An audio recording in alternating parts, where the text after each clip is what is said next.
What's the most corrupt thing you've witnessed your employer do?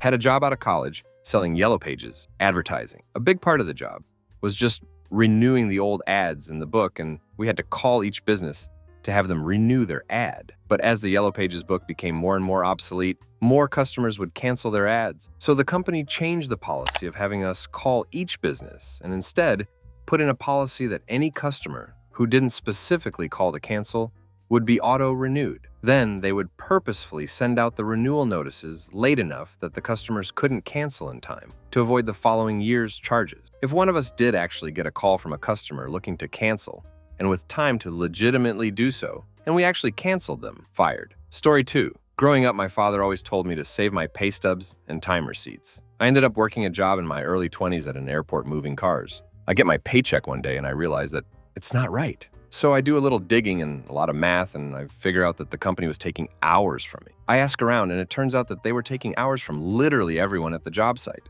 After doing more math, we figured out that over the 6 months we all worked together, the company had stolen a combined 400 hours from 8 people. Story 3. I've had a couple that try to pressure you to work off the clock without actually asking you to do so in order not to get sued. Suckered some people into doing it. If they complained after the fact, they got canned. And by that, I mean they got all hours cut until they were forced to quit so they couldn't file for unemployment. I just made it clear I wasn't playing their games in the first place. First time they tried me, I was like, "Isn't that working off the clock?"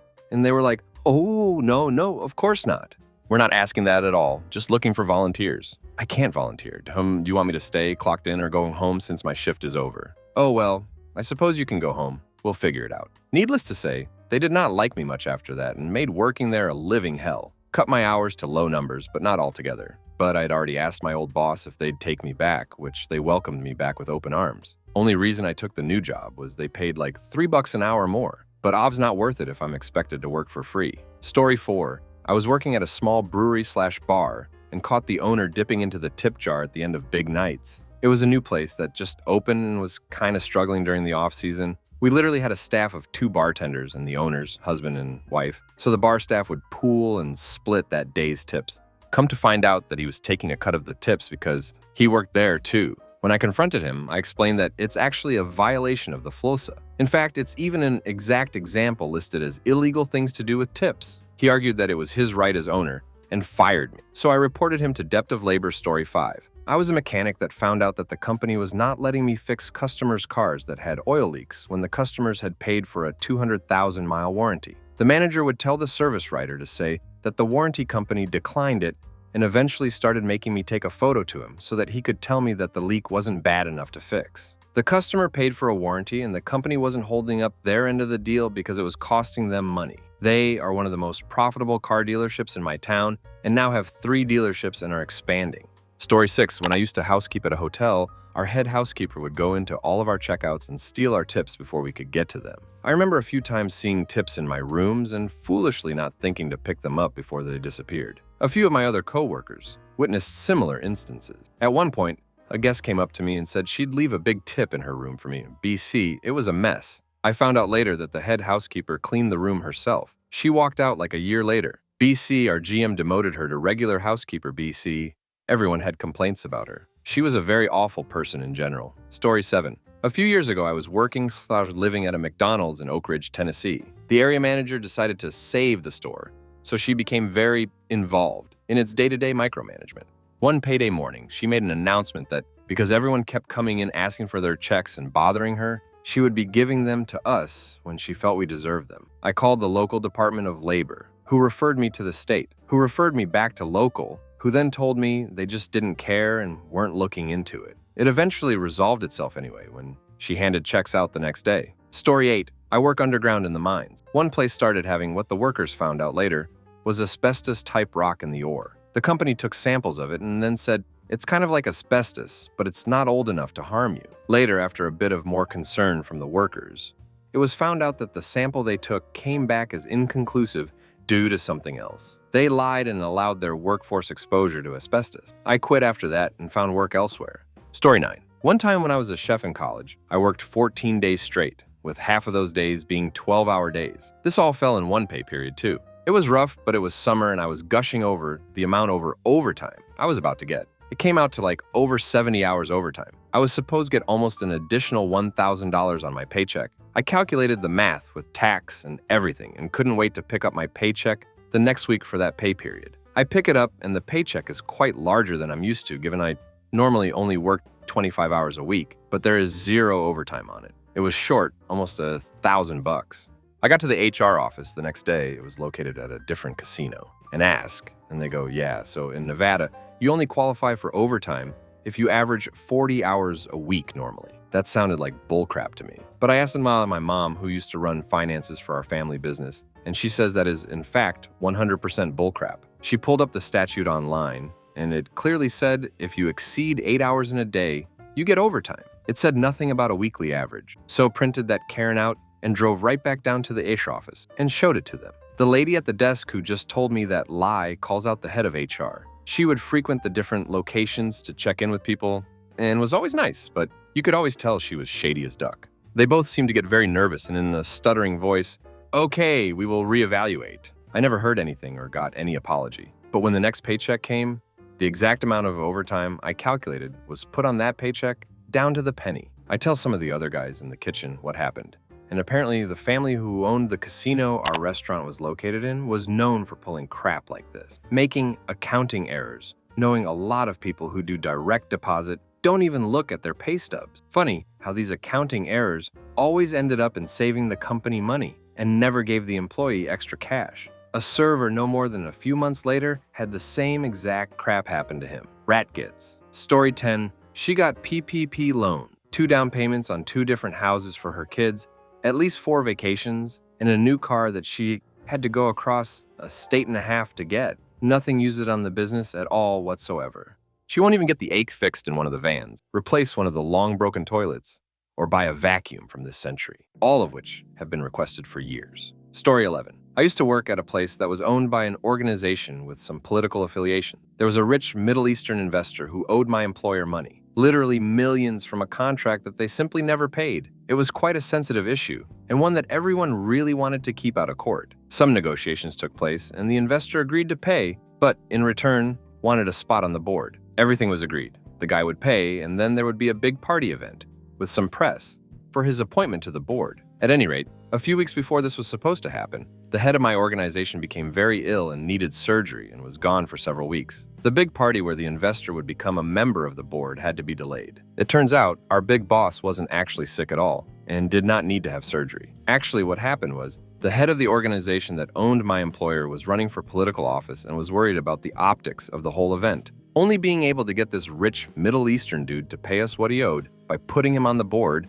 and granting him a bunch of power over the organization, and basically ordered our boss to feign a long illness that would require the event to be delayed until after the election. Story 12. I was an assistant manager. We had a GM that absolutely hated one of the desk workers at this hotel. Well, this girl, we will call her Tasha, was a sweetheart, and GM didn't like that me and Tasha got along so well. The girl did her work, made reservations, folded laundry, and chilled out the rest of the time when she wasn't busy. No problem. She did what she was hired for, no more and no less. The GM was absolutely hated by everyone. There are 2 instances I can think of, one worse than the other. First, the GM and I were the only ones allowed to create group reservation. That was a rule made by owner, and I understood why. Well, the system would allow anyone to do it, but everyone knew the rule. Someone called to create a group reservation and GM made it, told me about it. Cool, no big. Didn't realize she made it on Tasha's account, for which she had access to, just like the rest of us. Fast forward 4 months and group shows up, but the account got screwed up. I was behind the door working on laundry, and I heard heated argument between GM and the guest about the mess-ups, and GM was saying how stupid Tasha was, how useless, how unprofessional, and how she was going to fire her. Even got owner on phone about it. I hadn't planned on making a scene in front of guests, but I was going to jump on her about that bit later. Except when she called the owner, I stepped in. Asked if this was such and such guest name, and GM said yes. I said, Tasha didn't screw this up. There was no way. Told her in front of guests, and with owner on phone, there was no way. 1, I discussed this with her, and 2, Tasha doesn't work Saturdays, which this reservation was time-stamped. GM tried lying, so I went in her office and pulled out the computer timesheets and the paper timesheets you filled out when you came in and left. Easy for us since system went down so often. Owner wasn't pleased, and GM ended up on his crap list. Second one was more immoral than corrupt, but here we go. This incident happened earlier than the first one. It was a major mistake on my part, but no big. Easy fix. Guest was leaving a day early. Tasha had left early that day due to family emergency. No problem. Except I had another call right after and forgot to end that person's reservation, especially since we had a Karen call. Oops. Anyway, fast forward next day and guy calls asking why he's charged for extra night. GM did refund for extra night and apologized. Q screaming at Tasha. I'm upstairs fixing a door and hear commotion. Heard Tasha to tell manager to screw off and went back to laundry room to fold and try to calm down. I come down, ask what's up. GM told me Tasha screwed up and I realized what it was. I was like, that wasn't her, that was me. Explained situation. Got ready to go apologize to Tasha about that, and GM caught my wrist and whispered that we should just let Tasha believe it was her fault, since she already took the beating, and it'll keep her on her toes for next time. I looked at her and asked her what the hell was wrong with her. I knew what I was going to do about that, depending which way the GM decided to swing. Immediately walked in and apologized to Tasha about that situation and explained what happened. Told her I would give her a full day off, paid, of any of her choosing considering what happened. She was cool and said thank you for the apology. GM would not apologize, and that sealed her fate. She absolutely hated working the desk, mind you, and you'll see where this is going. So Tasha decides she wants off this date. Cool, no problem. Told her to turn off her phone. It's a Friday in July. So busy, busy, busy. No laundry person, only one front desk person that handles all calls, reservations, laundry, etc. Asked the PM shift person to call off, explained what GM had done to Tasha. He had plenty of PTO built up anyway, so it worked to his benefit and he was all for it. When I say that everyone hated this GM with the fire of a million blue stars, I'm not joking. He called off, claiming family emergency, and he's cashing in some PTO. Tasha's phone was off. I called in sick. She had to work 16 hours, non-stop and no breaks. She got a taste of her own medicine.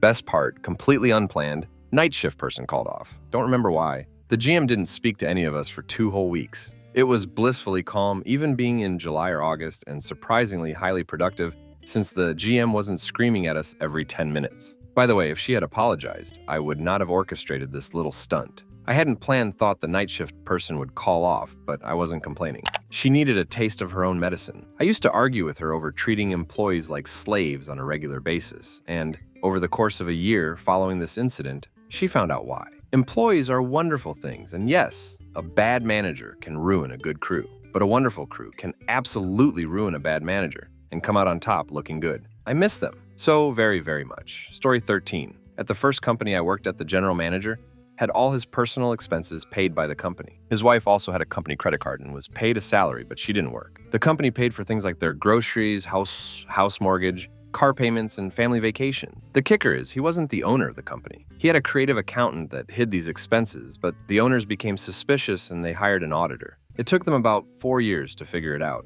He was fired, and his family fled the country, so I'm not sure what happened to him. Story 14. I quit on a former employer once I realized that he had misrepresented how the company was doing and what I would be doing. There is spinning, and then there is outright lying. Fast forward 4 years later, after that company collapsed, he was launching a startup, reached out to a lot of people on the development team to engage them to build his e-commerce website. He stiffed them all. None of them ever got paid. Story 15. I worked for a company that managed parking meters. They would hand out tickets if you didn't pay or exceeded your time on the parking meters. I worked in customer service. This meant answering calls and letters from people who wanted to contest their ticket. The problem was we could not help people who called in. We were advised to tell them they had to write a letter and that only then could we review their dispute. The second problem was, not once were we able to approve a dispute. Every single dispute was refused, no matter the circumstances. We would have older people call who went to a hospital for a procedure that lasted 10 minutes longer than expected, so they were issued a ticket. They would be on the phone crying that they were unable to pay for the ticket. Couldn't we have compassion? I do, but I wasn't allowed to show any. They would ask to speak to a manager, and my manager absolutely refused to take any call. We were not allowed to send any calls to her. The corrupt part. At the time I was working there, it was illegal to issue tickets for parking meters by privately owned companies, which this was. The management team was constantly going to court to fight this, but it was still illegal. So we had to tell every caller they had to pay their ticket, write in a worthless letter that would be rejected, or pay a fine that was technically illegal, and of course couldn't say any of that. I lasted a month. Story 16. Hide political contributions. I was CFO and warned the board that this was illegal. I resigned over it. A few months, the SEC auditor caught it, and they were heavily fined. They blamed me for ratting on them. I didn't, but I suspect that one of my subordinates did for a reward. Good for him. Story 17. My most recent employer gave me the job with the premise that she would be stepping down. She liked my education and experience, and she would have me take over eventually. She was super on our ass about everything, yet had no idea how to do the actual work. She also constantly had her phone going off loud and with flashing light while I was dealing with a broken foot, my dog going through chemo, and family crap where my family lives 12 hours away. I was not allowed to have my phone on me. 2 other girls quit, and she knew I was beginning to become unhappy. BC, I saw how she treated them. And she said she was going to make me assistant manager, but still wouldn't let me have my phone close to me, even with everything going on. I had written a whole report up for her of things that I thought could benefit the place, and she agreed. Until she actually read the list 2 hours later, had her and her husband back me into a corner to fire me, telling me they never promised me the position and that I was completely wrong, and threatened to call the cops on me. I was told later on that she had said the same exact thing, promising a management position to 2 other girls, but never actually stepped down. Now, I don't even like having to travel in that town, but I can't let that woman have power over me. The new job I'm at treats me so much better. Don't settle, folks, especially in this job market. Story 18. This year I passed grade 10, which in Nepal is known as an iron gate. Very important. But due to the coronavirus exam got canceled, and the government decided to evaluate us by internal evaluation, basically by teachers giving marks to students according to the past performance. I was the best performing student in the school in the terminal and extracurricular activities well. I got a 3.9 GPA out of 4. I was satisfied because I used to get the same GPA in real physical exams. But my friends who failed in previous exams also got marks in the range of 3.80 to 3.90, with the lowest being 3.60. Then I learned that the school was selling marks for 15,000 rupees, $1,500. The school had asked my parents for money, but my parents, being confident of me, they denied the offer. I am proud of them. But now my marks are also regarded as corrupt by colleges, and it's getting harder to find colleges. TLDR equals school wanted money for marks. Story 19. Worked for a small town car dealership that sold Ford and Nissan. It was a crap show. Salesmen were paid an allowance of $250 per week regardless of sales. Yes, that is less than minimum wage. If you didn't make a sale, you would be given extra to hit the $290 and $7.25 x 40 required by law for a 40-hour work week. Sales commissions would first have to pay back the allowance before you actually were allowed to profit off a sale. Later on, this dealer went to a commission-only setup. Didn't make a sale for a week, you were paid nothing. In either case, you only were allowed 10 no-sale weeks per year or you were fired. Quick explanation of the commission setup. New cars were 15% of the dealer profit over cost. Used cars were 20% of the profit over cost, or $200, whichever was higher. On new cars, if discounts, leases, etc. brought the price down to near cost, you got screwed. To some, that may sound promising, but this is a dealer that would rarely sell over 80 cars a month, with no less than 8 salesmen. And the sales manager had preferences for certain salesmen, taking leads away from others and funneling it to these few. In a normal month, one guy would get nearly 30 sales, 2 more would get 10 to 15, and the rest, including me, suffered. Used cars never had a price listed on them on the lot. You would have to talk to a salesman, who was forced by the manager to have you fill out a credit application before knowing the price. Submit the credit app. Salesman comes back with a payment plan matrix, still not revealing the true price. The customer would have to argue to hell and back with the sales manager to get final price papers for outside financing or a cash sale. If the customer was trading, the sales manager would hide the appraisal price from the customer, just like the purchase price. They felt that all the customers needed to see were their monthly payment numbers. Most customers wouldn't learn the actual numbers until they had agreed on the sale and went to the finance office to sign papers. More often than not, depending on the overall mood of sales management that day, they would not hesitate to write in a market adjustment markup on new cars or inflate the price of used cars by a few thousand before revealing numbers to a customer. Edit.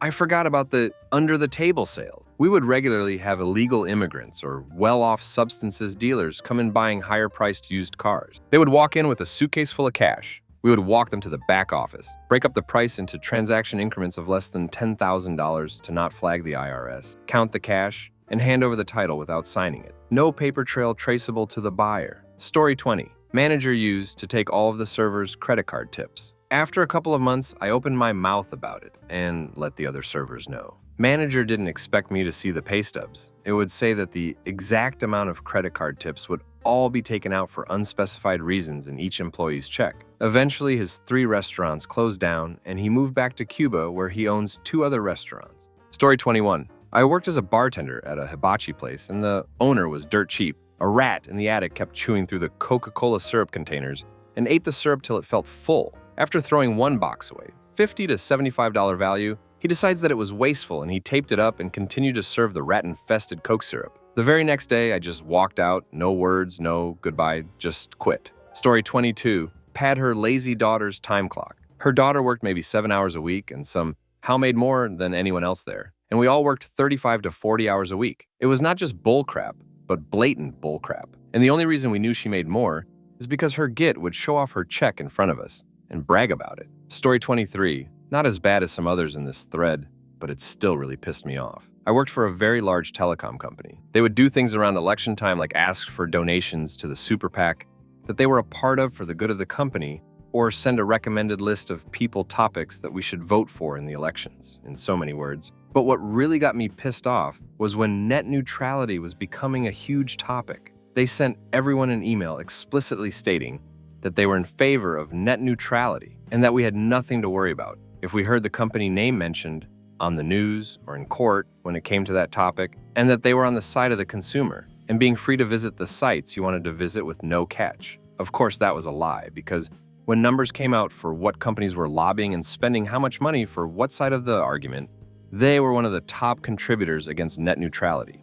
It's one thing to be a greedy corporation and not tell your employees how you're being greedy and underhanded. It's a completely different level to straight up lie to their faces about it in a company-wide email. Story 24. Not so much corrupted employer, but employee. I worked for an insurance brokerage. There was a broker that was also on the town hall committee. Our brokerage handled their liability insurance, so when it came time to pay their insurance premiums, she took the check and deposited the money into her own bank account. So because of the type of insurance they had, it was something called broker billed, meaning the brokerage would pay for the premiums, and it was our job to ensure we got the money and cancel policies if they were in arrears. This woman eventually got fired because she was very far behind on handling customers, and all of this came out in the wash. Turns out she stole a few $1,000s from the town committee. Keep in mind, the community is only like a few hundred people, so yeah, small town drama. I think she ended up moving after. Story 25. I got a call from a car rental company, and a few months after I left a job asking when I was going to pay for the damages to my rental car.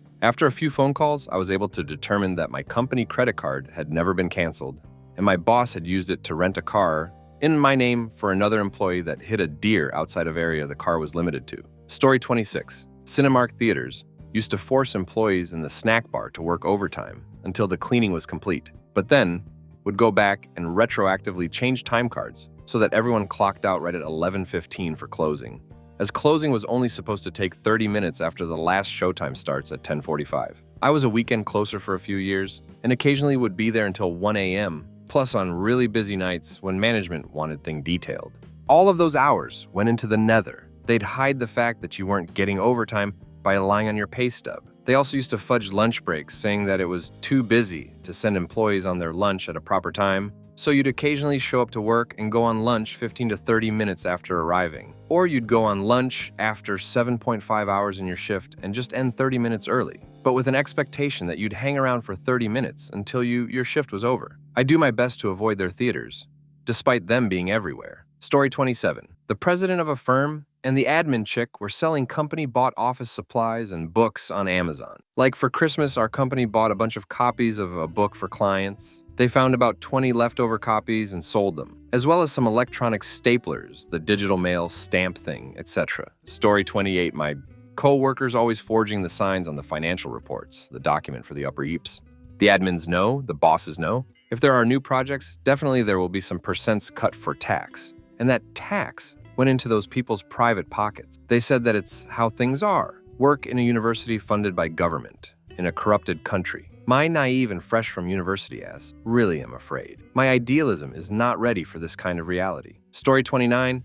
Cut $2 per hour pandemic pay raises to grocery workers because it was too expensive during a quarter of record sales and record profits, while the pandemic continued to rage. Story 30. At least from I've seen so far, forcing all workers at factory where my father works to receive undeclared 400 euros plus the actual legit wages because they prefer not to pay extra taxes to the office. And who knows if they have something else going on. Not only it's widespread corruption, but it's really annoying. Better give me the full goddamn wage instead of having to wait to get the money in an envelope at another bank. Story 31. My first job out of college was at a family-owned company. The son of the owner was in charge of manufacturing. So one day, one of the warehouse guys was at my desk getting some paperwork, and he was telling me how he's been working all this overtime, but when he hits 40 hours, he has to clock out and then clock back in under a staffing agency that was owned by the owner's son and technically was a second job. I said that sounded fishy and Googled it, and sure enough, it's super illegal and also not a very original scam.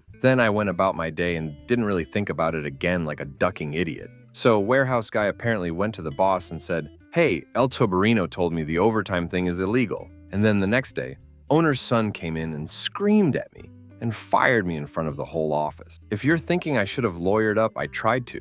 Consulted with 2 different employment attorneys, and they both told me there wasn't a case there since I had nothing on paper and it was my word versus theirs. I applied for unemployment and it was appealed 5 times. In Texas, the last unemployment appeal goes to a tribunal of 2 Republicans and a Democrat, and the Republicans rule in favor of the employer without even reading the details of the case, so I had to pay back $6,000 to the state that I got while I was out of work. That was like 8 years ago, and my career has turned out fine.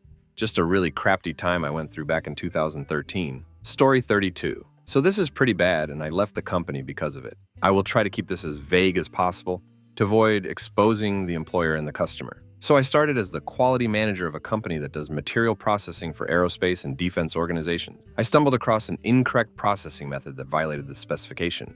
The processing method we were using could cause sudden failure of the component. The way I found this is that the periodic testing we were required to do for ensuring the prevention of sudden failure had routinely failed, but the customer was never notified. So we had the wrong process, and the process we used wasn't in compliance. We had been working with this part for probably 20 years. I notified the owner of the organization, and they wanted us to try to find a way to just change to the correct process without getting us in trouble. The problem is that the correct process created a visibly different condition. I met with the customer with the intention of working out something, and when we met and I mentioned the part, they excitedly wanted to show me where they were assembled. The part literally held bombs, like it was the primary connection point between bombs and their storage transportation, and the part was at risk of sudden failure. I went back to work, told the owner, and they again wanted to find a way to get around it. Well, it hasn't failed yet, so I'm not going to ruin this family business because of it. I told him I was leaving that day and that I expected them to take the correct action in addressing this problem. Story 33. The CEO was using company money to fund his lavish lifestyle. It went on for a long time because, hey, there's a fine line between using a private jet because you need to travel to business meetings on time versus using it for your own personal enjoyment. All the employees knew about it. So it was no surprise when he was finally forced to step down by the shareholders once one of the larger ones complained about it publicly. Story 34. I used to work for the federal government. One time, my employer-provided residence was broken into by a member of the community apparently through a downstairs window, which was barred with swinging bars that were unlocked from the opposite side.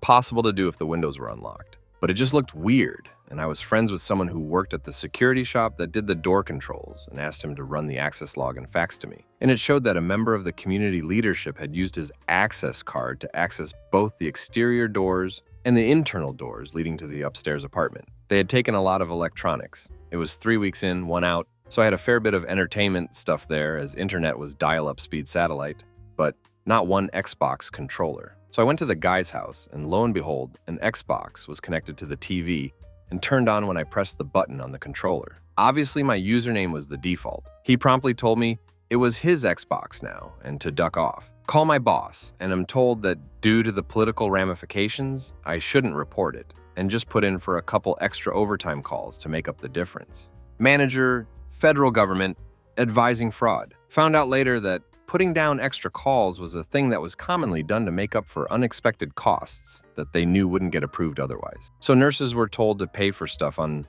personal credit cards, then just make up some calls. Story 35. This is complicated but definitely corrupt. In my country, most students pay for their education with government loans. To get a loan, you must be at an approved institution. If an institution loses its approval, it will quickly go out of business. One of the requirements for an approved institution is good student retention. The retention rate is the number of students still enrolled at the end of the period divided by the number who enrolled during the period. So if between January 1st and June 30th, 1,000 students enroll, and on June 30th, there are still 800 enrolled students, then the retention rate is 80%, which is the minimum level to be approved. My institution realized that they were going to miss the target. The lawyer-approved solution was to change the start date of the next term from July 1 to June 30th. This added 300 students, so instead of retention rate being 750 out of 1,000 equals 75%, it was 1,050 out of 1,300 equals 81%. The lawyer justification of why this was not a fraud against the government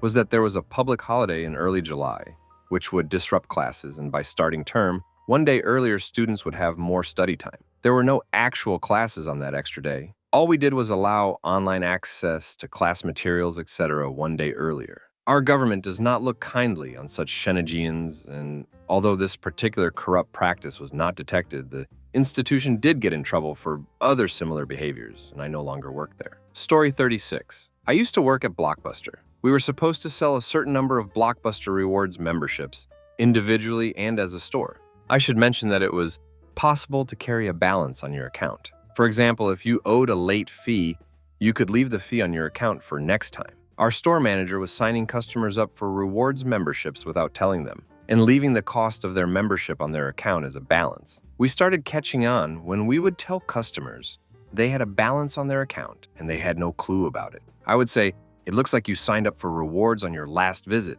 and they would inform me that they did not agree to sign up for anything. We could see on the transaction that our store manager was the one signing them up and leaving the balance. After a couple of months of this, we started getting calls from customers asking why they're getting collections notices in the mail for a total of $9.95. Looking back at the transaction history, it was our store manager every single time, but we would get written up for not selling enough. A coworker and I tried to report her to the district manager. He came into the store to investigate, informed us that what the store manager was doing wasn't actually illegal, so it's fine, then left. I quit not long after that. Story 37. Pseudo-hotel reservations from a non-existent company, a BC Inc.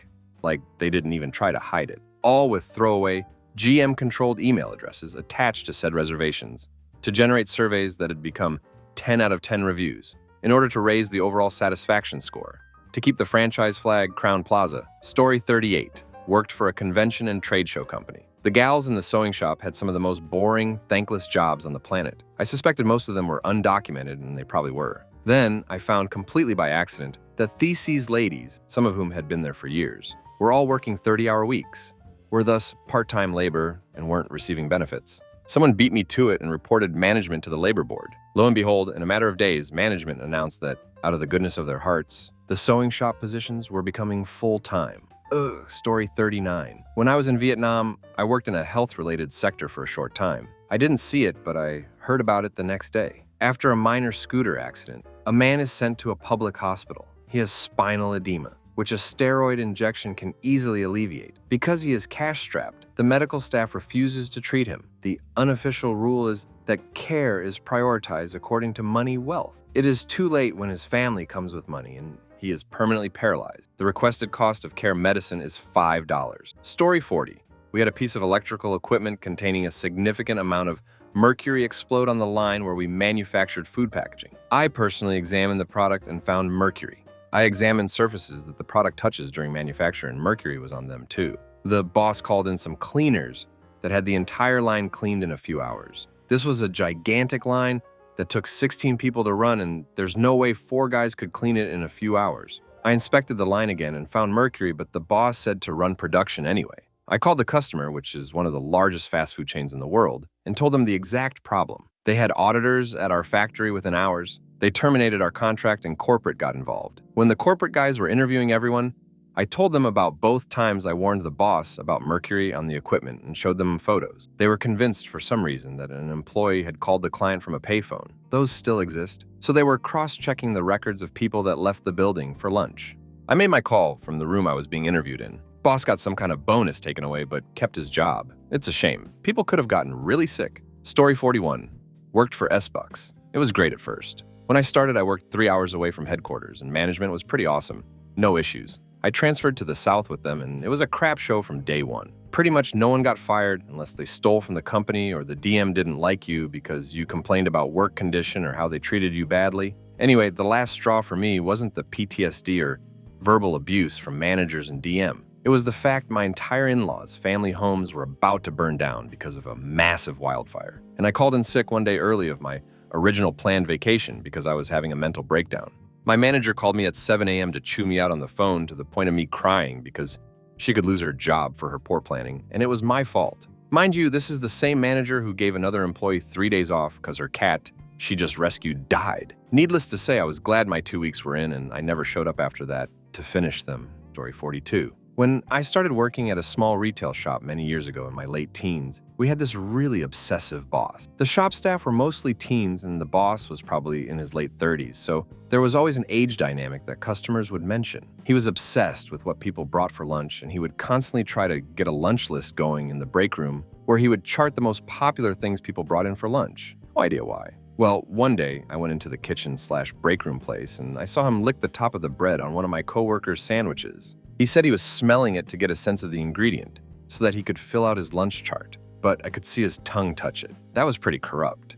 I'm going for that one over the guy that did embezzlement, because it's still weird decades later. Story 43, I was a contract employee at a job and they asked me to go staff. Unfortunately, the staff hours weren't as good and my pay would have been cut. So my supervisor told me to apply for the staff job, and then when it's offered, simply pass on it. They can then give this staff position to one of the lower level employees, and then they said that they still need the contract employees, so they'll simply hire me freelance at my normal rate. Well, by being offered and subsequently turning down the job, I was banned from working for the company for 1 year. Lost my job overnight. Fast forward a few years. Both of my bosses had since lost their jobs when the whole office moved locations and they were made redundant. The one boss I had the most direct contact with called me about working on a project she was directing. It was a no-pay job, but it was for the credit and the prestige of it. I gently explained I had 2 kids and a mortgage and will absolutely not work on pet projects anymore. Hung up and haven't spoken to her since. Story 44. Whole Foods cut the pay of every hourly worker in the mid-Atlantic region during the height of the pandemic. Also, we were directed to deliberately mislabel prepared food items with the wrong ingredients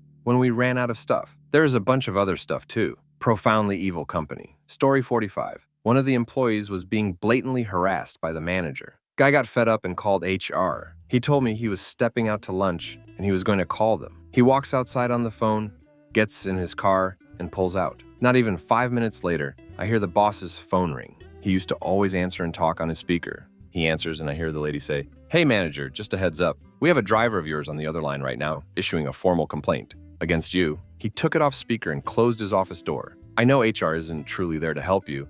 It's there to help the company, but that completely blew me away. He was still on the phone, issuing a complaint, and they called the manager and warned him. Driver got fired for poor performance a week later. Story 46. Glad I can finally get this off my chest, as I haven't been employed by this place in over a decade, and they've since closed down. Cute little dessert cafe/chocolate shop I worked for had won multiple awards. The baked goods and chocolate were amazing and seriously deserved the praise, but the issue was the hot chocolate. The owners bragged about this award-winning hot cocoa we were told was made with their own chocolate. They sold bags of the stuff in their retail storefront.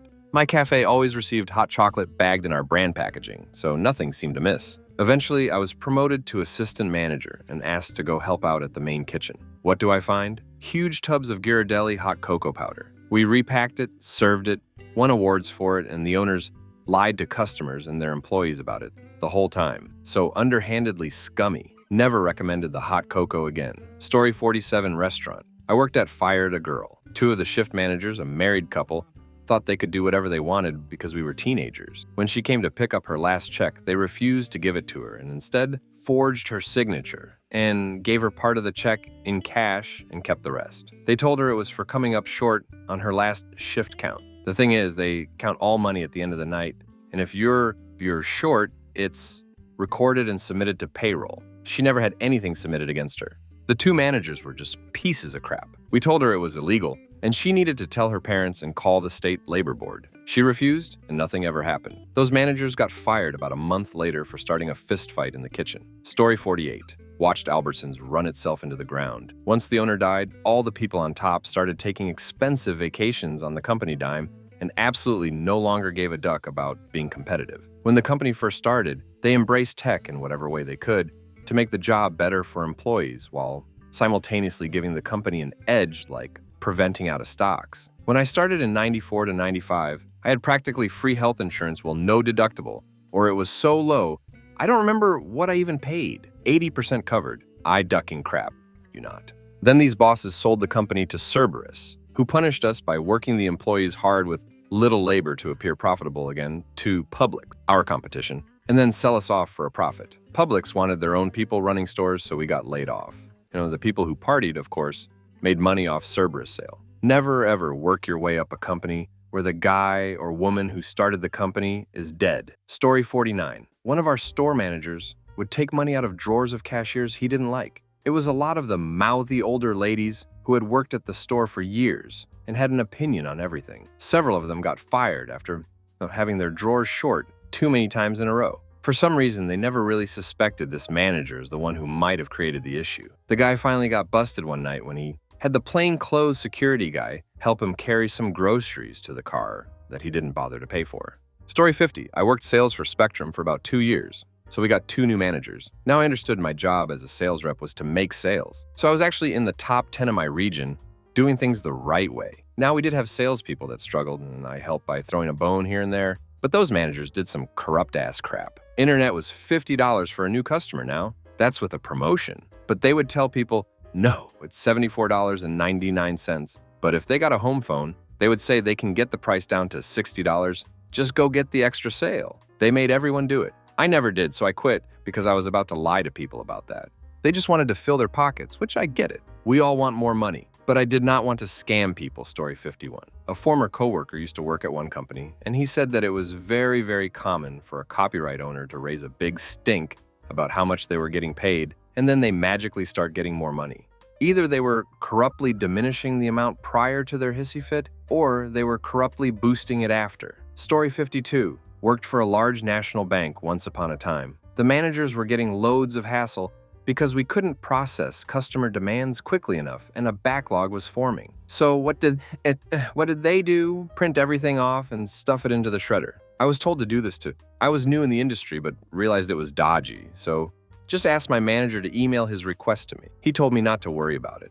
Showed the toxic culture that instead of raising the core issue and getting support to fix it, the managers, supervisors really, had to bodge. It's okay though, the bank made record profits that year, regardless of the complaints. Story 53. I worked 30 minutes after closing because we still had customers in our store shopping. The next day, I found out my manager cut 30 minutes off because I didn't clock out on time. I argued saying that there was still customers shopping and I still had to ring them up. He then proceeds to say, we do not do overtime here, so we're still overriding it anyways. Story 54. I worked high-rise construction in Miami, 1975 to 1993. One employer bought a used building to store equipment and materials. The building was previously owned by a painting contractor. My boss sent me to the building to empty some sketchy chemical containers left behind by the defunct painting company into a floor drain. The building was completely empty except for these containers. I refused and was let go a couple of weeks later. Another employer had an informant at the Fort Lauderdale OSHA office who would give him a heads up whenever one of his job sites was to be inspected. Whenever this happened, all employees who were working in a dangerous manner and or without safety gear were told to take that day off without pay. I can't believe some of the risky things I did for a paycheck while working for that company. Story 55. Well, I'm not sure if it's corrupt per se, but I'm highly qualified, and my employer makes me do a wide range of jobs. Beyond what is in my job description, e.g. web development, project management, graphic design, workshop facilitation, research studies, etc. And they pay me peanuts. Today, I don't have enough cash to go for lunch, and I've just seen him drive off for a swanky lunch. Story 56. So my old boss, has one restaurant, and he works very hard for it, but he regularly steals stuff from grocery stores. Steals a lot of wine glasses and kitchen gear from IKEA. And if there are any big parties at the restaurant, he always makes the tab cost more, depending on how big the party is. To once 1,000 extra euros on food and drinks, no one really ever received him. Not a saint either, because I helped him with the making tabs more expensive part most of the time, since I had more knowledge on what was consumed the most and would not be noticeable on a receipt. Story 57. The owner shut down an office, so the employee didn't have a place to work. Then told the employee she had to be an account manager. She was very quiet, shy, and didn't want that position, and she had to buy a car to do that job. The owner gave her $2,000 to buy it, and she had found one that her relative sold to her. She was waiting for the car title from the California DMV. The owner was mad that she didn't have the car yet. He told me to start calling her to ask her about the car. She told me, She needed the title first so she could then get car insurance. I told the owner and told him to wait, but he ended up firing her. Story 58. I used to work for a small company on site at a residential community. They would take cash payments for residents buying their community ID cards, and instead of the cash going back to the community like it probably should have, the lady in the office behind me used it often to fund her snack habit and buy things from a vending machine. She also would micromanage me, and when I was speaking to a resident, she would come out and speak over me and tell them the same information in a rude way. When we started managing the community she lives in, she was told that she may not touch management of it since she lives there. So she would peer over my shoulder while I was working on it and would ghostwrite emails through my email address against knowledge of the board. Duck you, Kathy. Story 59. I worked at a hospital and there was always some shady stuff happening. Had an RN tell a homeless guy he had no junk as security was carrying him out. He was an a-hole though. I watched them nearly lost a guy that got dumped in the psych ward by the police. I personally got attacked by a patient and some good punches. I thought he was an addict, but turns out he was just had schizophrenia. I watched on camera a charge nurse allow a fall-risk patient straight out of heart surgery walk away, and the guy died on the stairwell. Story 60 IDK that it counts as corrupt, but the bank I work for is so behind the times that if you Zelle money to one of our accounts after 3 p.m., it won't be available till the next business day, but because it's an us issue, not a Zelle issue, the money will show as available to the client if they check their balance. The number of calls I've had to deal with about overdraft fees caused by this is insane, and I can't say, hey, yes, I agree with you, it's bullcrap. And yes, I know any other bank would have that available right away because I don't want to lose my job, but it's bullcrap either way. And the bank makes so much money off those stupid overdraft fees. Also, I think overdraft fees should not exist. Story 61. I work in a fast food restaurant. Once a man came through drive-thru and ordered a decaf but told us to make sure it was decaf because he has severe allergic reactions to caffeine that he could literally die from. He told us all this and we said, we understand, and would double check it was decaf. I made the decaf and set it on the handout counter at the window, and my coworker who was making a coffee for the next order also set it down on the handout counter. My manager grabbed the coffee and was about to hand it out when my coworker said, wait, that's not decaf. My manager says, so, and hands it out. 5 minutes later, the man was in the hospital. Thankfully, my manager got fired. Story 62. Hires me for job with full benefits, health insurance, vacation time, etc., in a field where I need some additional tools on top of what I already owned. So they offer to open an internal line of credit for me to get what I need. 3 months in, I am laid off on the last day of the month due to the project or role I was originally hired for being shelved. This disqualified me from health insurance coverage within 24 hours, not eligible for vacation time payout. The company did honor that, but only for resignations, not layoffs, and garnished over half of my last paycheck to close out the internal line of credit, even though I insisted that they bill me for it instead. Thank goodness I had an interview for the company I am currently with the following day. Story 63. The project manager on a previous project was offered by one of our supplier a 2-day trip in private jet. We end up changing all the equipment to the supplier mid-project. Months of work restart from scratch. Story 64. The factory where my dad worked declared bankruptcy, which allowed them to, among other things, dissolve the pension plans for thousands of current and former employees. However, they never halted operation for even a minute, just reopened the business under a new company that was exactly the same minus decent benefits. The CEO got a $6 million bonus for this brilliant scheme. Story 65. Had a boss who mismanaged money and had an overspending problem in a small business. He was able to talk business partners. He was like a used car salesman and was a master at twisting his words into investing money in his business, and they never get paid back. He also owed major back taxes and shut his business down several times because he couldn't pay his debt. Between the 4 business partners that I know of, he owed $500,000 plus. They never saw a dime. His excuse would be it was pocket change to them and they didn't really care. He wouldn't always pay his employees on time, and a couple didn't get paid. Story 66. I was working in a lab and observed that we were charging for Chem 7 and Chem 14 and just running the Chem 14 that covers everything in the Chem 7. Basically charging the insurance company and patient for labs that were only done once. There was other stuff I noticed like this, but I always felt like that was bad insurance fraud. Fortunately, the place got sold. Just hope they stopped doing that crap. Story 67. Worked at a bakery Easter morning. The head baker dropped a pan of caramel rolls on the floor. Dirt can be seen on the floor across the room. Picked it up, then dusted it off with the brush we used to dust flour off on our working table. Then put them back on the shelf. I quit the next day. Story 68. When I worked for Target in 2012, we were given a quota for the Target Red Cards. We had a meeting discussing our lack of meeting the quota and the strategies we should use to get our numbers up. The strategy included looking for people who are on SNAP, Wix, or EBIT because chances are they were not financially illiterate. It would be more willing to sign up for a credit card with a high interest rate. I didn't work there for much longer after that. It was some bullcrap. Story 69. Attempt to get a kid suspended because she didn't like him. When we shut that down, she tried to get him arrested by lying to the police and saying he had guns on campus. She then went around to teachers to get them to lie about the guns. So I had to go back to those teachers and say, I dare you to do that, because then we'll hit you with child endangerment since you claim you saw him with a gun but didn't report it when it happened. Never be a teacher. Story 70. Assure a very pregnant prospective candidate that her benefits would transfer from our sister company. The recruiter was mistaken, and when I went to the higher-ups for help, they said that it was the candidate's responsibility for not verifying the information. She had to cut her maternity leave short by a month and ended up having to take her 8 weeks unpaid. She was a young mother with her first child. I assured her that we would be able to fix this for her, and if not, I would quit my job. I was joking at the time because I thought there was no possible way we would screw over someone like that. Clearly, I was wrong, and I did quit that job. Story 71. I used to work for a small tech startup. The CFO and his assistant started having an affair and embezzling funds from the company, unnecessary trips with dinners, hotels, and clothing, jewelry, etc., to the tune of $250,000. But when they were caught, we were in final negotiations to be acquired by a major tech firm. Rather than show our dirty laundry, the CEO decided to sweep it under the rug. They even kept their jobs until the acquisition. Probably would have went to prison otherwise. Story 72. My former security supervisor, who the top brass chose over me, despite her having 1 year security experience versus my 7 years and her having no degree versus my bachelor's degree in criminal justice, used substances and smoke on the job left and right.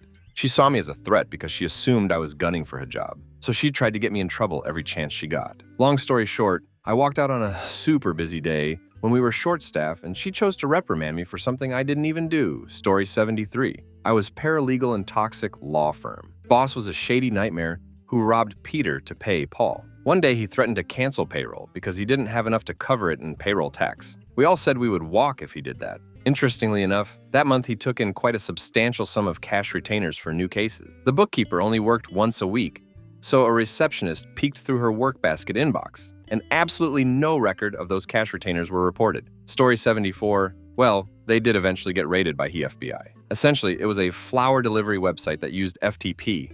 The customer would pay $100 plus for an order. Our company would take approximately 70% of it, and we would use the remaining money to call local florists to fill and deliver the order. Most of the time, there was nowhere near enough money to fill the correct order, so oftentimes the order was entirely wrong. Had no idea what I was getting into. Crazy customer service job that paid well for the 2 days that I was able to work. Story 75, overbill the government. A previous employer was successfully sued by the government when his secretary made a whistleblower complaint about his billing practices. The secretary ended up with over $400,000 from the government as her reward. This was about 20 years ago when $400,000 was worth a lot more. Story 76, what do we define as corrupt? When I was 18, I rode my bike to work daily, being a broke, independent teen. On day, I fell off on my way to work. Busy road, wet pavement, going too fast. Anyway, I ducked myself up good, and I didn't have medical insurance. So my boss filled out some paperwork. I dropped a bunch of stuff on my arm. They took me to the ER, and the company's insurance paid for it all. We did quite a few illegal things there. Story 77. It was my first job ever, and I was working in a nursing home with patients that had dementia and Alzheimer. It was election period, and someone from the state came to let vote some people that were still able to do it. My employer took also people with dementia to vote, choosing her for them. Like, employer, who do you want to vote? Patient. The hairdresser. Employer. No, there's President 1 and President 2 patient. Napoleon. Employer. I think she said President 2. Yes, let's write it. That place has been shut down, luckily. Story 78. Ignore that IEP. Even if we followed it, the kid would still fail. Never have I been more livid at an admin than that day.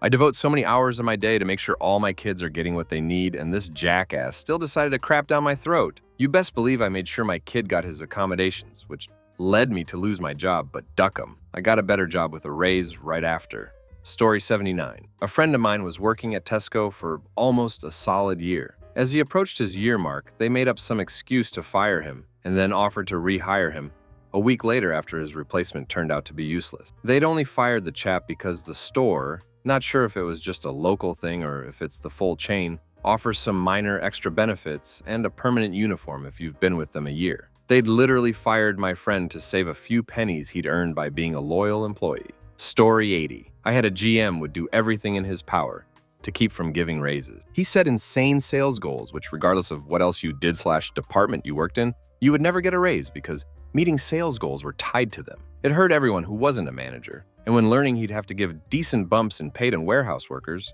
in order to stay remotely competitive, started telling managers to give write-ups for small things like being a minute late. I got written up for looking visually upset before I quit. I pointed the sales goal raises correlation to some warehouse workers. Story 81. They told us we were not allowed to put in overtime, regardless of how many hours we worked, and denied it if anyone tried. They ended up having to pay out 2 years of back overtime and then switched everyone to exempt employees. Story 82. I used to volunteer at the Salvation Army food pantry and also rang the bell with the red kettle in my hometown.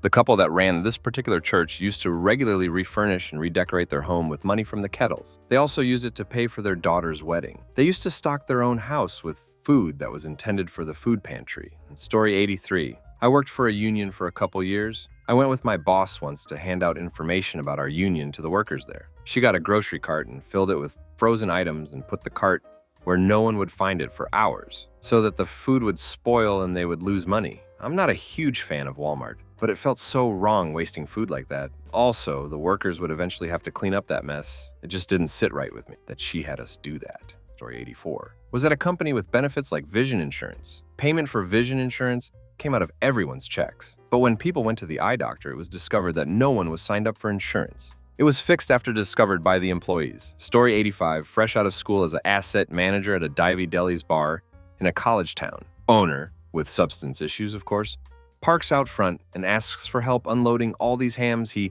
got a great deal on. Meat was sitting in the back of his SUV for at least hours, maybe days, and expired by a couple months. He asked how things were going, some small talk, and then left. Staff of college kids and me then carried all the hams to the dumpster. Story 86. Walmart. If you slept or sell substances with management, you get promoted to middle management. If not, you are never promoted unless they are desperate. I was never promoted. Was there for 6 to 7 years. I left and went to work at another company as supervisor out of the box. I had the top percent plan in rewards, signups, and profit in my department in the whole district. I was so happy that I can be successful when given a chance. I'm just not going to duck someone to get it. Story 87. Try to talk me into marrying him and staying married to him for 2 years so he could get his papers. Said we need to make the relationship believable because we'll be interviewed about it. He offered me 49% stake in his company, which owed $275,000 in taxes at the time. When I refused, he married another lady we worked with. But the sad thing is, she was actually in love with him. Story 88. I worked for a company whose packaging was covered in the Union Jack, the UK flag. Sales staff would talk about this latest product from the UK. During quiet time, staff were instructed to remove the Made in China stickers from the products. I quit on my first day, which I am proud of to this day. Unsurprisingly, senior management tried screwing over my manager, They ended settling out of court. No idea what the details were. If they're willing to do small, scummy things, they're likely to be doing bigger things too. Story 89. Worked at a foundry that used acid to clean steel. We had to neutralize it before we disposed it into the sewer. As a new employee, the guy didn't know about this. When it came time for a government inspection, the supervisor in charge tried to get the new guy to sign that he's been doing it for the last 6 months. He had only been working for 1 week. Story 90. Tell someone, we don't give you the easier tasks because you're a good worker, and we can't take you off the hard stuff or the operation would suffer. Understandable, yes. But this same person also said earlier that they rotate who does that task. So everybody gets to have an easy day, especially when someone had a difficult day prior. Imagine their shock when I said to them, I've never been on that task, and I've had some very crap days. Story 91. Where I worked, there were 2 multiple site franchisees of Shell petrol and convenience stores. Shell liked to have the 2 MSFs compete in sales of the monthly promo products. Senior manager came in, bought 2,000 promos on his card, then adjusted the system so the promos sold under plus, not discrete item batches, back to 0. Problem was, I knew how to access that system, so I did a dump to hard copy of the sale and the adjustment, kept it. They tried to shaft me, so I produced it. Story 92. I work in medicine. The biggest corrupt illegal things I've seen is, it is illegal where I live for anyone to remain in the exam room when patients request otherwise. Basically, The patient has the legal right to only do the exam with the doctor present. However, the doctors where I work will regularly insist to have additional staff in the room with them. Overall, it does make more sense to have additional staff, but that still doesn't make it legal. Story 93. I worked for the government. I could write a damn book on this, but nobody around here actually cares. Appropriating $500,000 for their kids' school.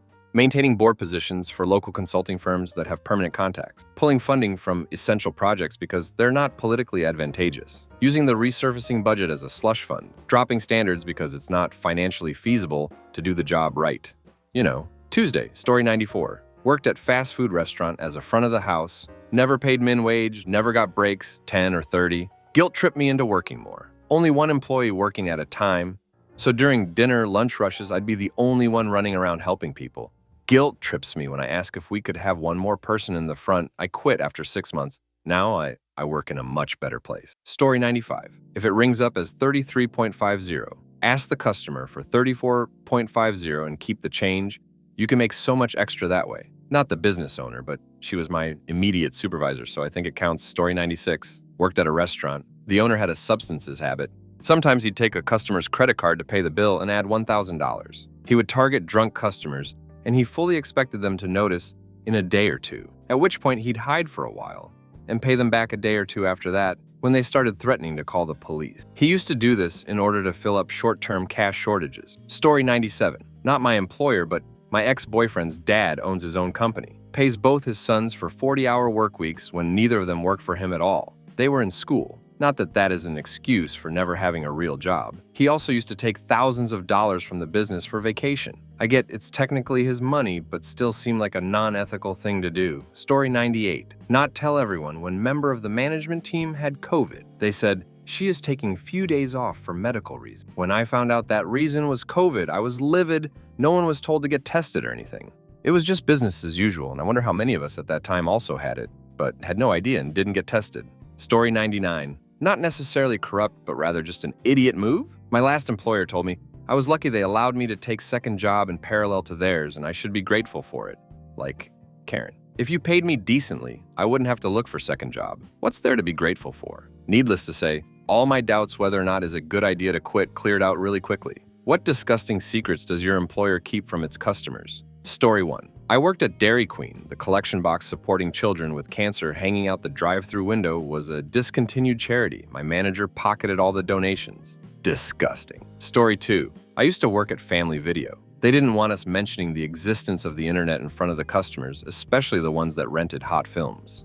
Story 3. The only reason the substandard wiring won't cause a major fire is because the walls are full of asbestos. Apartments. Well, I talked to my boss this morning to ask him about updating the leases, to mention there's asbestos in the walls, so don't make holes issue, and found out that the asbestos insulation was removed 8 years ago when a pipe burst and none of the plumbers in town would work on it without a huge surcharge. There are still asbestos tiles, but as I understand it, those aren't a threat because the asbestos isn't friable. So I had bad information, sorry. Story 4. Colleges, they say everything they do is for the benefit of the student, but really the students are so far removed from the day-to-day operations of a college that they are mostly a second thought at best. Everyone really just wants to stay employed. Story 5. I just want to say that if you have ever worked at a water park, it will turn you off of visiting any kind of public pool or park for the rest of your life. The crap we pulled out of those filters, man, just pour so many chemicals into the water that literally nothing can live in it and call it a day. Story 6. I worked for a popular national pet store chain.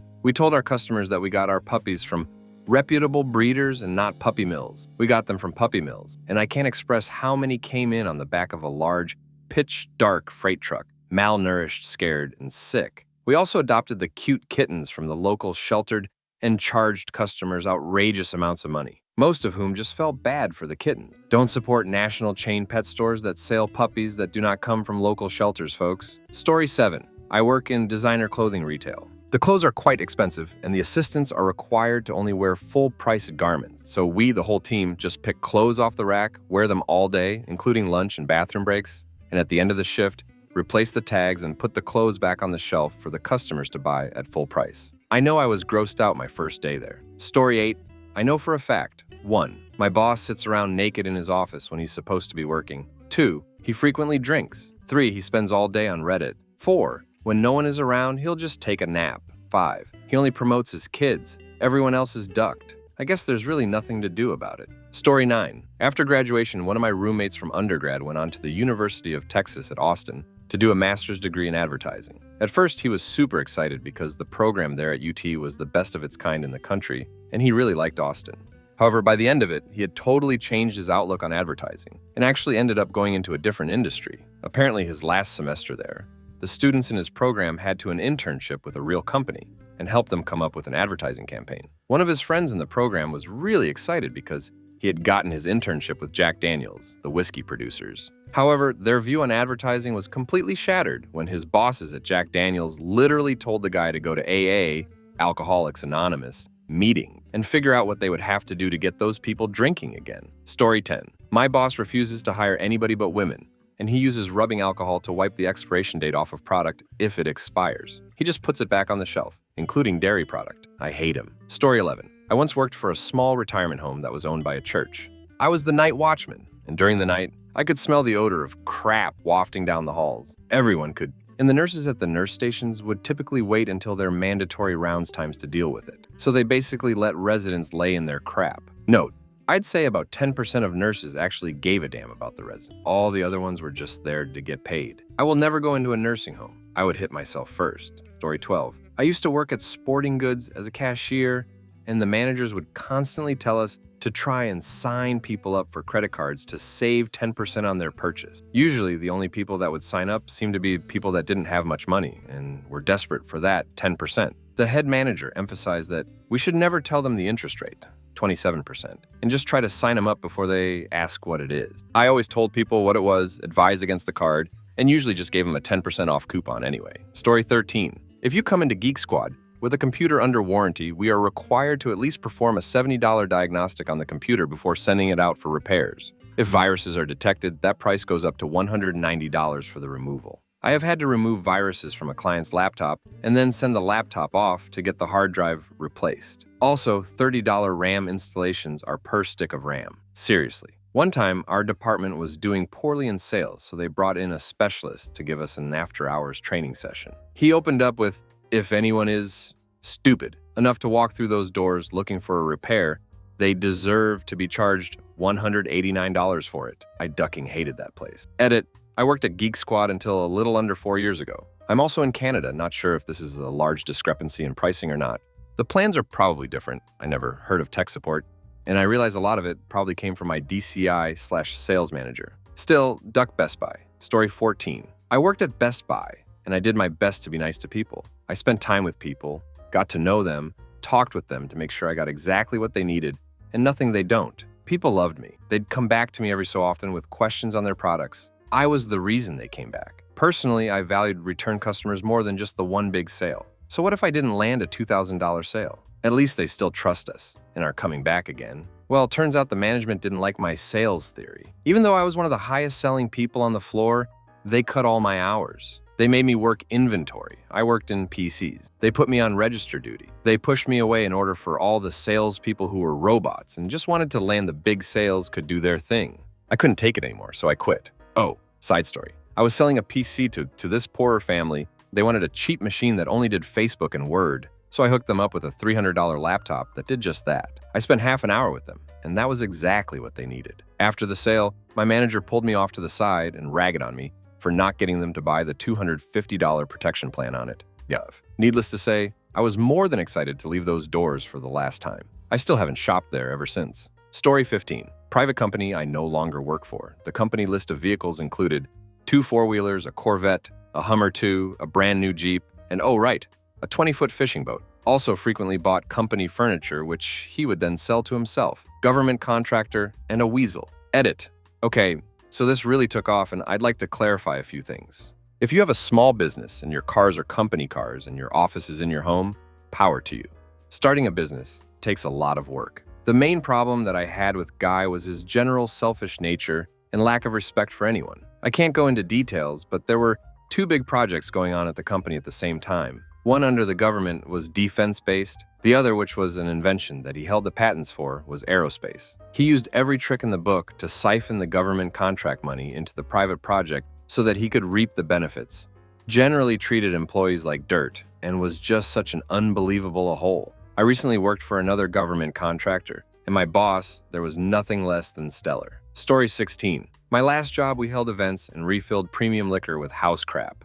And during events, charged consumption tabs with 100 plus people, extra shots and bottles that were never ordered, so the event holder can pay for something never even used at the end of the night. And that's just scratching the surface. Story 17. Former employer was charging clients for a WAN backup solution that wasn't even running. I was still actively developing it when I quit. Client called up and asked to see the records of the backup. I said it wasn't running and that we didn't have any to my knowledge. Client flips out, calls boss. Boss flips out at me for not lying. Duck that crap. Story 18. Oh man, the dirt I have on my old boss. I was one of the managers for one of his cafes, but because his sisters also managed occasionally, their word was final. On shifts they managed, we used out-of-date milk. When I say out-of-date, I mean so out-of-date, you might as well call it cottage cheese. We had an EFT POS machine that would show the name printed on the card on the merchant receipts. My boss would hang around and scope out potential women, and if they paid by card, he'd take note of the time and track down her name and add her on Facebook or Twitter. A complete lack of procedures for nut allergies, and the gluten-sensitive nearly lost a girl. If I had not known her,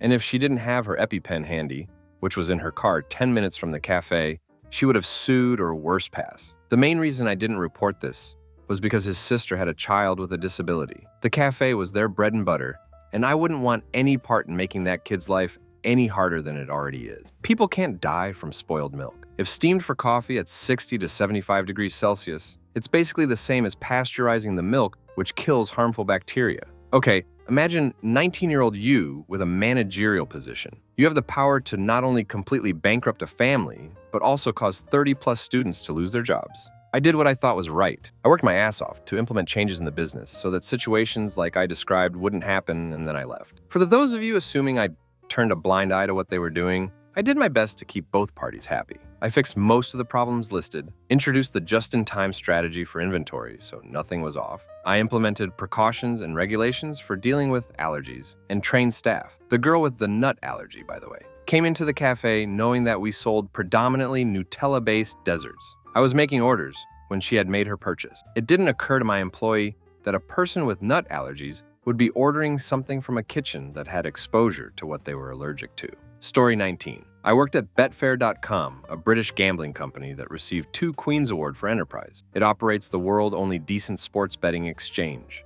We lost all of our customers' credit card details and didn't tell them. Our exchange was broken by a rogue programmer who managed to bypass all the account balance checks and bet millions on a horse race a while ago. Story 20. This happened years ago, but I was a receptionist for a chiropractor for about 6 months. One day our first appointment came in. I went in the back to look for him. I walked in on him doing it with a coworker on the table, the same table the patients sometimes would lay face down on. I went back to the front and said, "He'll be with you in a couple minutes." Oh, I was disgusted. He was married. I didn't work there long after that. Story 21. Former Victoria's Secret employee. Here, all panties and swimsuits that have been returned go right back on the sales floor. Surprised? Probably not. Allow me to share a tale. We were closing down the store one night and putting the returned items back on the floor. All that was left to go was the swimwear. My coworker plunges her hand into her bag of bikini bottoms and screams. One of the bottoms had clumps of discharge smeared all over the inside. I think she cried. I don't blame her. Also, apparently putting returned panties back on the floor isn't the norm for thank goodness. Maybe it was just my store. Who knows? Story 22. I used to work in a deli at a grocery store.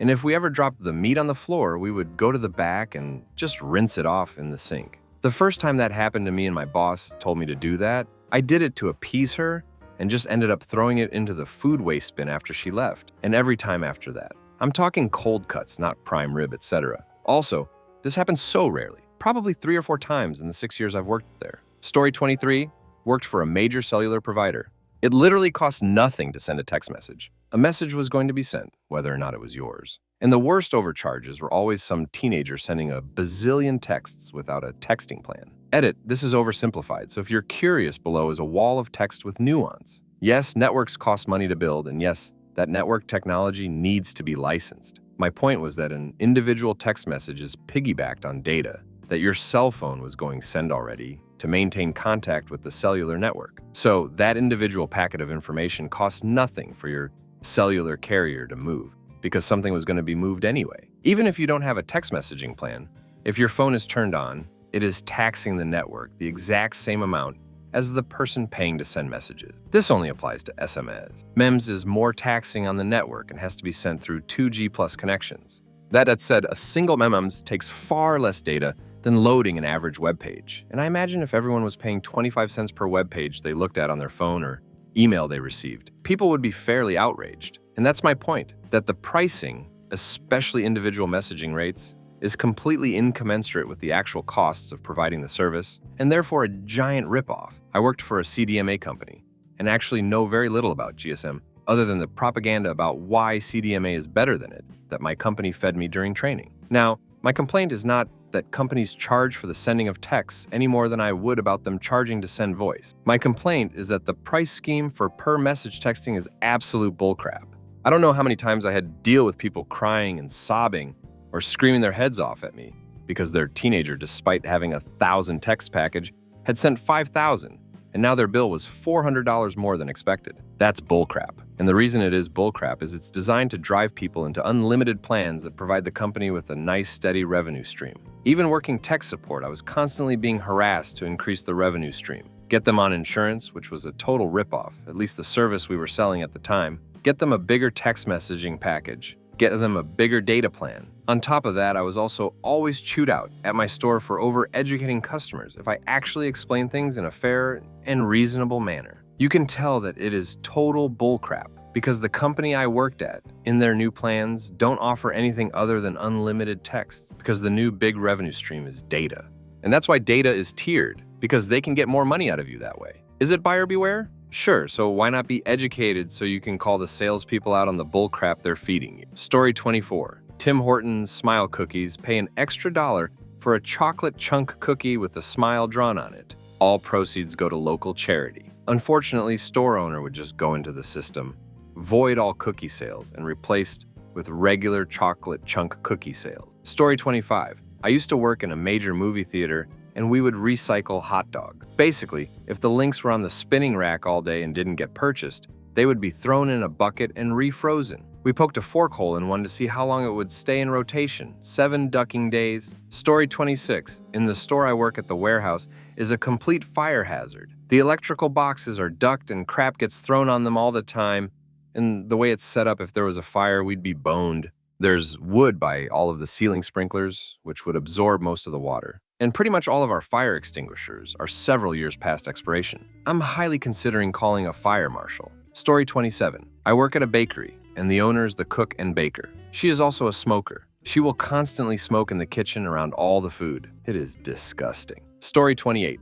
I work at a frozen yogurt shop where the raspberries are always moldy. And when bugs get caught in the toppings, I have to fish them out and leave the topping there. Story 29. I worked for a gelato shop that made us dig through the so-called recycling bins to fish out used plastic cups and spoons to wash and give to new customers. Even if the spoons had bite marks from other customers and were coated in chewing gum, we were told to wash them up and only throw them out if they were really unpresentable because these things are expensive. Furthermore, all the other stuff in the recycling bin that people so good-heartedly placed there, yeah, all of it got thrown in the dumpster. Customers ate it up and told us regularly how glad they were that we are a green business who cares about the environment enough to recycle. It didn't take long before I just couldn't keep doing this with a clean conscience. And I turned them in to the health inspectors who were absolutely horrified this was happening. About 2 months later, I got laid off and the business closed. It's filthy doors forever. Story 30. Not that it's that big of a secret, but public schools are routinely violating student supervision ratios. Like one teacher being left alone with 45 kids, secondary teachers teaching grading 200 plus students, etc.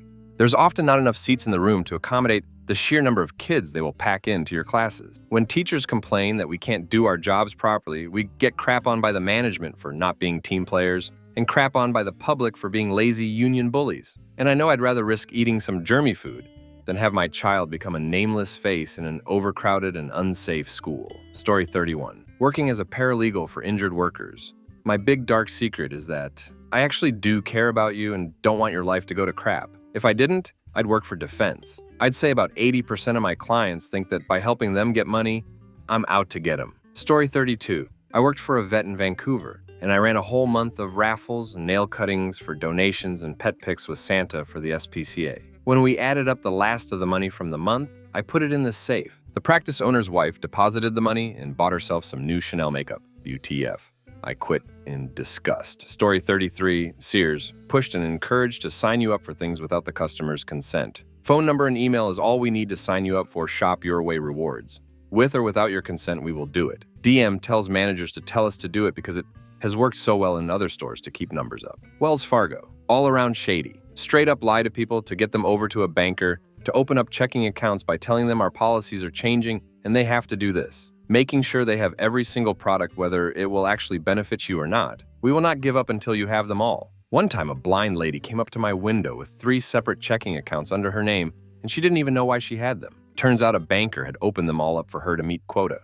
So once I quit WF, I moved all of my accounts elsewhere. Edit, more words. Story 34. I worked overnight dairy at Walmart for a few years after I moved, had 7 years total with the company, and hated every minute of it. So in the dairy, we often get returns, stuff that has been left out in the store, and it's our job to put it back up. No thought is given to how long these things have been left out. They're put into a cart and wheeled into the cooler. It doesn't matter if a gallon of milk has been sitting out 5 minutes or 5 hours. It goes back into the cooler and probably back on the shelf. This is done in the name of expediency, which is what drives every policy at Walmart. Things don't get done right, they get done fast. So with milk, if a dairy employee finds it outside the cooler, it probably goes on a return pallet. Because we know better than to put room temp milk back in the cooler, and the store gets a refund on milk we send back to the milk company. Not so with regular employees who, as they are trained, put it in a basket, wheel it into a cooler, and hand it off to the next guy who probably is getting crap from his manager to get this stuff back on the shelf. Eggs? Eggs come in with general freight. They don't do returns on eggs. Once again, if a dairy employee picks them up, they probably get ditched in the giant bin of milk, eggs, flour that sits outside the cooler and ferments and smells terrible. But at least it's a good 5 feet from the candy bin, so it's not like any cross-contamination is possible, and never see the shelf. However, same thing as the milk. It could be sitting out for a week, it'll get put on a cart and wheeled back to a cooler, and someone will yell at someone else until it gets put back on the shelf because nobody likes getting yelled at. While working there, I came down with food poisoning on at least 3 occasions, none of which I was allowed to go home. I walked out on the 3rd after I puked in a mop bucket, told my manager about it, and then found out that mop water, which was probably a day old in the first place, was used to mop the cooler because nobody ever told the employee on duty to change the water. This is ignoring their terrible policies regarding how they treat employees and train management. Don't buy food at Walmart because it might be cheap, but you're getting what you pay for. Story 35. The Calia tunnels are set up in every major ISP and telecom network in the country. People are outraged over the NSA leaks recently, but this has been open info for a long time. It should be clarified that these were set up with the necessity of a warrant for law enforcement to intercept data. However, with what we've learned recently, was this just a justification for forcing major telecoms to build this into the infrastructure and then just circumvent any requirement needed for government's use later? Story 36. I worked as a supervisor at a water park, and just before inspection by the owner, the director had me go around the park and paint all the rusted metal silver to look like new. Some of those bolts were nearly rusted through and were crucial to the ride's construction. Story 37. When I was a banquet server, we had a spot to put recyclables, bottles, cans, etc. At the end of the night, we would just throw it all in the dumpster. Maybe not disgusting, but not very honest. Story 38. Worked store security. There are peepholes above the ladies' changing rooms at several major retailers. Supposed to be for female security agents to monitor the dressing rooms, but we had no female security agents. Lots of creepy going on. Story 39. Used to sell cars at a major dealership. The unofficial sales contest was to see how much over MSRP they could sell the car for by confusing the customer on the price with payments/financing, manipulation of trade value, and sometimes outright fraud, like promising manufacturer rebates, then not applying them. The winner for the 2 months I was there was over by $10,000, selling a car that should have been approximately $20,000 for over $30,000. The sad part is the customer might never even know because they still got the payment they wanted. Please do yourselves a favor and don't shop solely based on payments, and if you are financing, then make sure you are aware what the final selling price of the car is. There is a major difference between $400 per month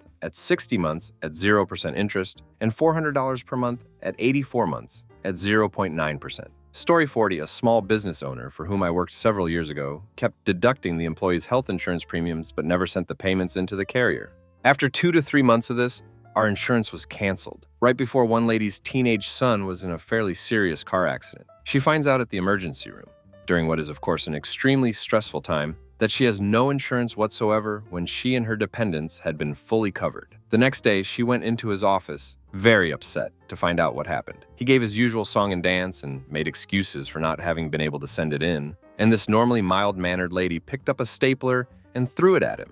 He wasn't even injured. While doing that was, of course, unacceptable, I totally understood her frustration with this weasel. He spent thousands of dollars a month of company money, coding it to company expenses, at Sam's Club on groceries and big-ticket items for his house, on top of his already generous salary. Then to top it all off, he actually took her to court for the stapler throwing incident. After hearing the story, the judge dismissed the weasel's case and made a comment to the effect that if he were in the same position as her, he probably would have done the same thing. Story 41. Valet here. I've seen a number of occasions in which rubbing compound was used to cover up mild to moderate scratches. Coworkers have stolen things out of cars, from spare change to a handgun on one occasion. If valet is an option, don't do it. Just want to add, I've never stolen anything out of someone's car. Also, yes, all valet companies are different. Just like not all restaurants spit in your food. I valeted my car one time, I thought, nah, they won't steal my crap. Wrong, they stole lots of crap. Story 42. Worked for a self-storage place in Rockland, California. They made every customer sign a lease agreement that said that you wouldn't hold them responsible if your unit was broken into and things were stolen. I found out that we had 7 to 8 burglaries a year.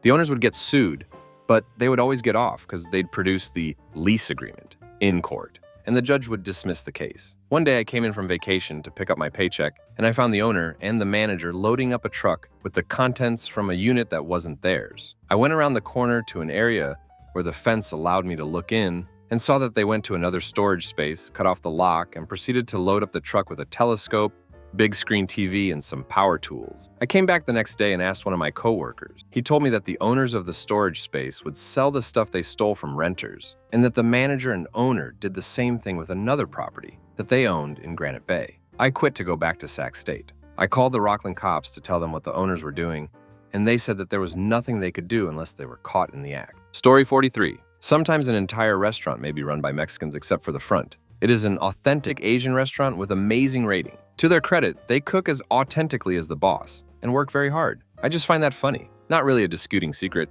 Oh, the kitchen once worked through a flooded kitchen that was caused by someone flooding the bathroom. Guess the food never really touches any of it though. Story 44. I know someone who used to work in my local town's IHOP. Apparently, the employees never washed their hands while making food. They would see how warm, cold the food was by sticking their fingers in there. She quit after finding out. Story 45. Using a throwaway. The company I worked for had to maintain a trust account where money owed to clients was kept and then they were paid out of it. There was a small lag of about 30 days between when the money came in and when it was sent to the client.